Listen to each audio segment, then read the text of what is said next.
guys, it's Julie and I am here with Ms. Luna, and I'm going to show you how to use all of this obedience around the house and to live peacefully and calmly with a dog, and so that you're not just letting them go crazy all the time, all day, and then saying, let's take 20 minutes to practice training. We want you to sort of use the training as part of your routine in everyday life, okay? So the first thing I'm gonna do is use my recall to get her from the play yard inside to me.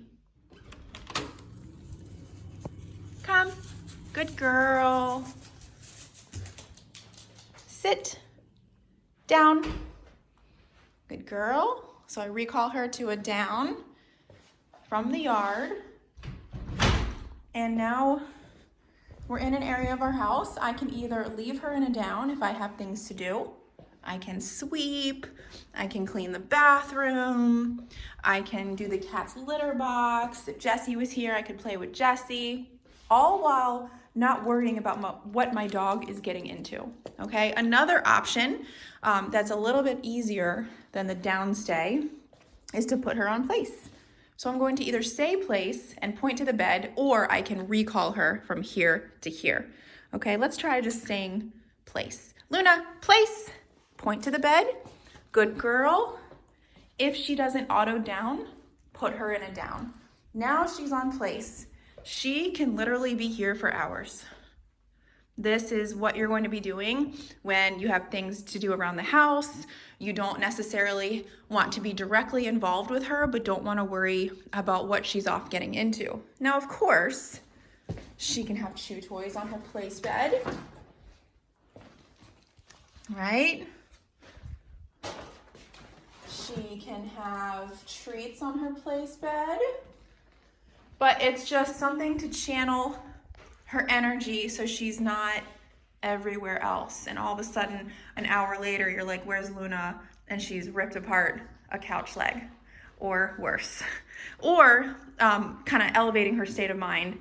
And so this kind of keeps her nice and calm and relaxed, okay? Now let's say I want to go upstairs.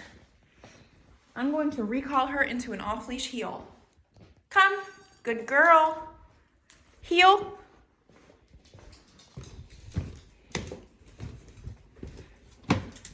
Good girl. No, come. Oops, sorry, honey, come. Heel. So now we're upstairs, and it's up to me. I can heel her around the house. Fun stuff on a rainy day. I can put her in a downstay. I can put her on place. Let's put her on place. Place. Good girl. Down. Good girl. And now she's anchored there. Now I can do all this stuff around the house. Okay? Very nice girl. So Luna's owner had said before she would be cooking at the stove and Luna would be right here, because Luna struggles with being away from her human. Okay, it's hard for her, but that's dangerous when you're cooking at the stove. Her owner was like, I was scared to drop hot oil on her. She's actually stepped on her before, because when you're in the kitchen cooking, you're moving all over the place, and Luna's tiny. So you really don't want a dog constantly underfoot, or you don't want the chance of spilling hot oil on a dog. Okay, so the place command is gonna be your number one household command, go to. Of course, when you're first starting out, you're gonna want a leash tie back. So leash on Luna, tied to something sturdy. So that way if she does break, you know, for the first couple weeks as you guys are getting used to this, she doesn't make it across the room, you can correct her and put her back from here instead of her making it everywhere else in the house, okay? And to get her off of place, I can either say, break, good girl. Now she's free to do whatever she wants. So maybe it's time for Luna and mom time, affection time, play time, tug time, okay? Yes, good girl. Reward her for good behavior, okay? Let's say if I want to put her back on place. Place. Another way to get her off is to recall her Come. Good girl. Down. Now she's in another stay command, okay? Or I could recall her into a heel like I did downstairs. No. Down. Makes a mistake. No. And then repeat the command. Click the collar as you say no, okay? Good girl. Very, very easy. No. So something to practice at home that's very good for her is just to put her in a downstay and walk away. Because she has such anxiety from being away from her person, it's really good for her to continue practicing this. The more you practice this, the better it's going to be. And there's going to be a rough patch at the beginning where it's like, oh my gosh, this is so hard. She's shaking, it's hard to control herself, but as you practice this, the more solid it gets. And then you have a dog who's able to cope with being alone.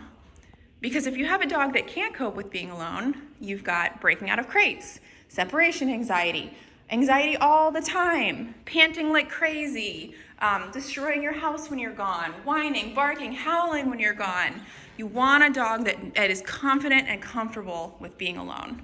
Okay, so I see her getting a little anxious because she doesn't know what's next, right? I'm walking around, she doesn't know what I'm saying. I'm going to help her out and put her in a double down. So what I'm gonna do is I'm gonna say D-O-W-N, and if she doesn't put her chin to the ground, I'm gonna tap.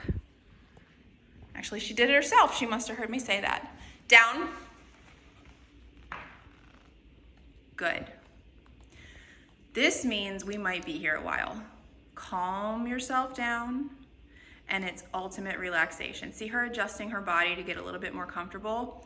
Her head isn't up, she's not panting, she's not wondering what's next. This is like soothing her.